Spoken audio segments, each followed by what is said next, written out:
L'Amérique ne change pas. Elle reste la même. Elle nous explique qu'elle est le dernier défenseur de la race blanche, qu'elle est la plus puissante, qu'elle veut bien être notre allié à partir du moment où on paye. Quelle différence. Ça a toujours été ça. Quand l'Amérique se retire en 1920, ça commence par les grands traités sur le déclin de l'Occident, qui sortent en Amérique à ce moment-là, renaissance du Ku Klux Klan, l'Amérique est le seul à pouvoir protéger la race blanche, vous Européens, vous rentrez en déclin, donc nous on va se retirer, ce que font les Américains. La SDN ne sera pas votée par le Parlement américain, le Congrès américain. L'Amérique se retire du jeu en disant que s'ils continuent à être en proximité avec l'Europe, leur déclin à eux va émerger en même temps que celui de l'Europe. Tous les grands textes qui arrivent sur le déclin de l'Occident, qui s'effondrent, l'invasion des races de couleur, c'est les textes de l'époque, exactement les mêmes mots. Je vous rappelle qu'au lendemain de la Seconde Guerre mondiale, il y a le même débat.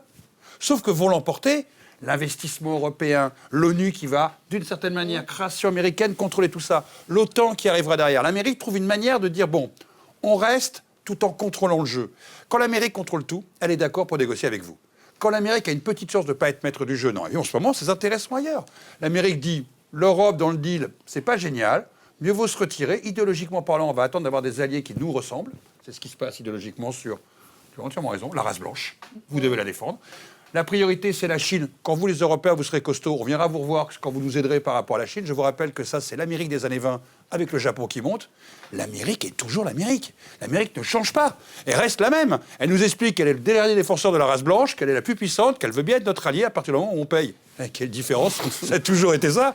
Et quand on commence un tout petit peu à gratter en disant, parce qu'on n'est pas bon en ce moment, et quand l'Europe est faible, comme elle l'était dans les années 20 et divisée, parce qu'elle avait fait payer trop cher l'Allemagne, la défaite de 14-18. Aujourd'hui, qu'est-ce qui se passe? L'Europe est faible.